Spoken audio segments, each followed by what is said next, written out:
Hello po sa ating lahat. Kumusta Team EDSI? I hope nasa mabuti po kayong kalagayan. So, marami na nga po ang nakapansin na iba na nga po ang closeness ni Edo at saka ni Viancy.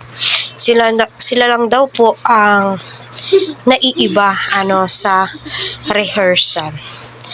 Lalong-lalo na po ay napansin po nila ang kakulitan nga po ni Kalingap Edu. So, game na game po talaga So, diyan mo masasabi na compatible po talaga silang dalawa.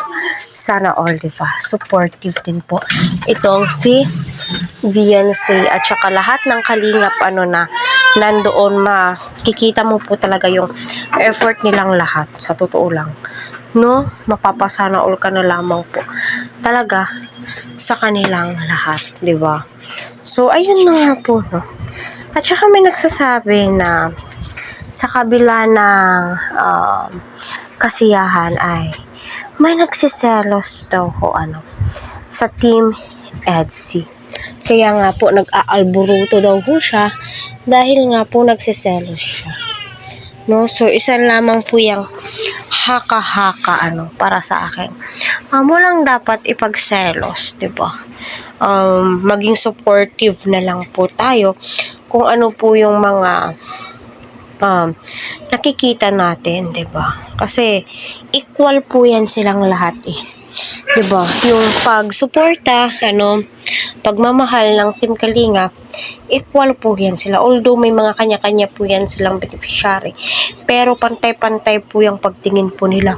Walang lamangan, mas higit si ganito, walang ganon, diba? Na-explain po yan ni Kalingap Rab at ipinaunawa po sa ating mabuti. Which is, lawakan na lang po natin ang ating kaisipan. Lalong-lalo na po ang pinagsisilusan ng iilan ay ito nga po si Arjen. Which is, di naman po natin masasabi na kailangan ba na magselos tayo kay Arjen? Kasi selos nga ba itong si Arjen? Bagkos kung ika nga ni Kuya Val na pwede na nga pong mag-vlog itong si Arjen, nasa sa inyo naman po yun, nasa sa atin na din po yun kung susuportahan natin si Arjen. Kung iisipin po natin, halang-alang sa kanyang pag-aaral, why not? Kasi kung tutuusin, yung sinusuportahan po nating beneficiary, na itong si Viancy nga po, kung iisipin po nating mabuti, di po siya madamot. So, para sa akin, di po natin kailangan pagsilosan si Arjen. Kasi, isipin po natin, beneficiary po siya ni Kalingap Edu, diba? So, yung isipin po natin yun, kasi mahirap pagpiliin. Although, alam naman po natin lahat na lamang syempre itong si Viancy. Kung tutuusin, mas lamang po talaga itong si Viancy kay Arjen, Kung sa financial, yun na nga po, problemado si Arjen.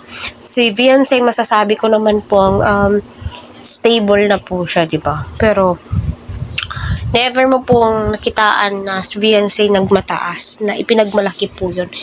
Hindi. Bagkos, mas lalo pa po siyang naging humble, sa totoo lang po.